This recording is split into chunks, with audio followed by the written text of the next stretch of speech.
my fucking god, dude. Can't fucking believe this.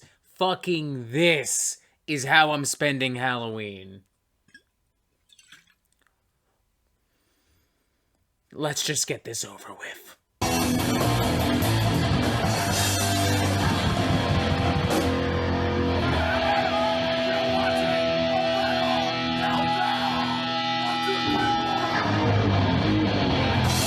People too often forget that there was a time, not too long ago in the grand scheme of things, when rap metal crew Limp Bizkit was the hottest band on the planet. They had tons of hit records and singles and music videos, many of which were nominated for Grammy Awards and Billboard musicals. They sold out stadiums and did massive summer tours with the likes of Korn and Metallica. And Fred Durst himself was a legitimate rock icon, even despite the fact that he was stirring controversy, often intentionally, mind you, everywhere he went. But as time has gone on, Limp Bizkit have struggled to maintain their once iron grip on popular culture, not just because of rap metal and nu metal's overall decline in popularity and commercial appeal, ironically thanks in no small part to Limp Bizkit's own notoriety, but also thanks to some lineup changes and Durst's complete inability to release music on a consistent basis following 2003's Results May Vary. Their status as a meme band has helped them re-achieve some fame and notoriety in recent years, but not to the point where, to my knowledge, anyone has been demanding that Limp Bizkit and Fred Durst finally get their shit together and finally complete this brand new studio album, which at this point has a production timeline almost on par with that of Chinese democracy, having gone through several changes over the course of the past decade. But now, after years of impatient speculation, Limp Bizkit have unleashed upon the earth a brand new studio album cheekily dubbed Limp Bizkit Still Sucks. And, well, you know, yeah, the jokes kind of write themselves this time around with a title like that. I genuinely cannot believe that even a troll master like Fred Durst would unironically just hand that to us on a silver fucking platter. Look, I'm well aware that there are tons of people who love Limp Bizkit. They grew up with Limp Bizkit. Limp Bizkit was one of the first rock or metal or rap bands they ever saw in concert. Significant Other, Chocolate Starfish, maybe it was one of the first albums they bought. Maybe it was a gateway to all of these genres. And I'm well aware that these people have a nostalgic attachment to this band. And I'm also well aware that, again, because of memes, people kind of ironically, but nonetheless, genuinely enjoy Limp Bizkit nowadays, and more fucking power to ya. Honest to God, if you love this album, I'm so happy for you. But I cannot fucking stand this fucking thing. This has to be one of the most obnoxious and cringeworthy records I've heard all year. And the killer is, Limp Bizkit know this. They embrace it. They are well aware that they're a giant joke, a gigantic fucking meme, and in theory, I appreciate that.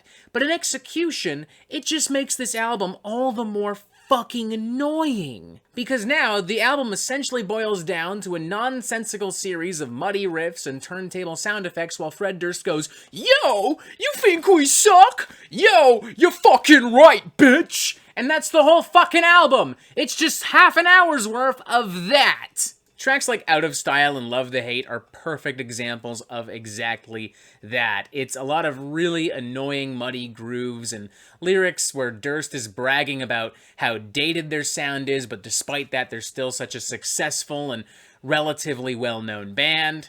The latter of which even includes these little spoken word skit pieces in which these two guys are talking about how terrible Limp Bizkit's sound is and how horrible they are and only children would listen to them. On the flip side, you've also got Dad Vibes, where the band just kind of fully acknowledge that, yeah, we're old, so fucking what? Yeah, we're tacky, yeah, we're cheap, yeah, we're corny, yeah, we're lame, yeah, we're all a bunch of fucking dads still playing rap metal. So fucking what? Some of the irony and tongue-in-cheek self-awareness even manages to creep over into a more typical kind of Limp Bizkit meathead anthem like Dirty Rotten Bizkit, which does, to its credit, have some genuine rage and fire and enthusiasm behind it, but is then ultimately brought down by some pretty lackluster bars from Fred Durst. Though just to be clear, this is still one of his better performances vocally and lyrically on the album.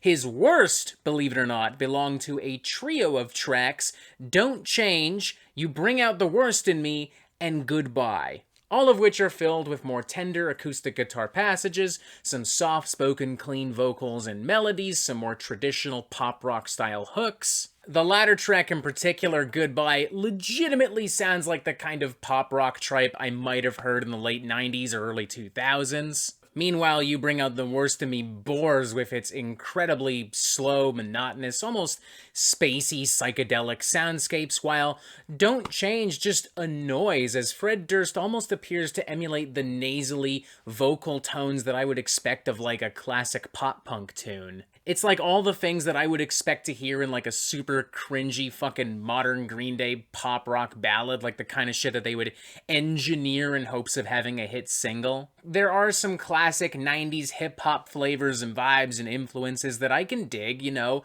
Turn It Up Bitch has a pretty funky, smooth, organic bass line that brings to mind like some Beastie Boys and Tribe Called Quest. And while I can't say I enjoy Barnacle, I do appreciate its brief deviation into Nirvana-style grunge. It's stupid, it's lazy, it sounds like something that somebody would have made after hearing Smells Like Teen Spirit for the first time in their fucking life, but at least it's different. At least it's not the obnoxious fucking frat boy rap metal that Limp Bizkit typically shoves down your throat. And I'll even give the record a little bit of credit for being genuinely well produced and trimmed. Unlike records like Results May Vary and Chocolate Starfish, this has a nice crisp sound to it and clocks in at a sharp 31 minutes.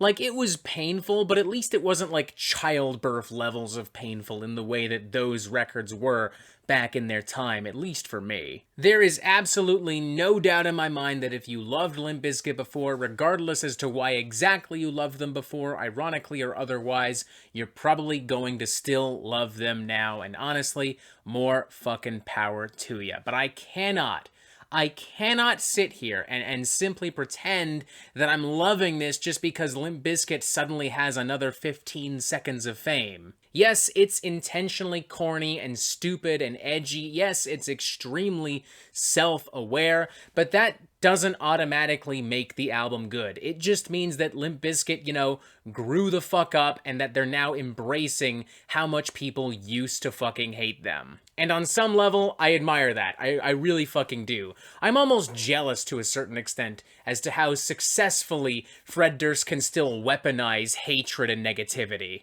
But that does not, under any circumstances, mean that I am somehow obliged to like this record. And guess what? I just fucking don't. I tried to like this record. I went into this open-minded and weirdly excited, but I emerged pretty much hating it, despite the few semi-nice or at least not totally horrible things I've said about it. So with that in mind, 0.5 out of 5. I can't fucking stand this record. It is a grating, obnoxious listen from start to finish, a time capsule of everything tacky and stupid and ignorant about Limp Bizkit and nu metal and the rap metal scene. One of the worst albums of the year in my opinion, most certainly the most annoying, right up there with that Ice Nine Kills record. I hope I never have to listen to this again, and I hope that Limp Bizkit take as long as humanly possible to release another album, because I don't think I can do this again in another couple years. I hope it takes another 10 fucking years. I hate this album, it's annoying, I honest to God think I lost brain cells at some point while listening to it. I feel like I've lost brain cells now, just sitting here talking about it, although to be fair, that could very well be the alcohol. 0.5 out of 5, Limp Bizkit still sucks. They took the words right out of my fucking mouth with that one. Oh, man. Yeah, this stings. Not as much as this album, though. And that is it for the Metal Meltdown. I'm not an expert, nor do I claim to be, so what do you think? Do you like this record? Do you not like this record? And what do you want to hear from me next? And thank you for watching. Make sure you press subscribe right here so you get updates on the Metal Meltdown fucking immediately. And as always, you have yourself a fantastic fucking day.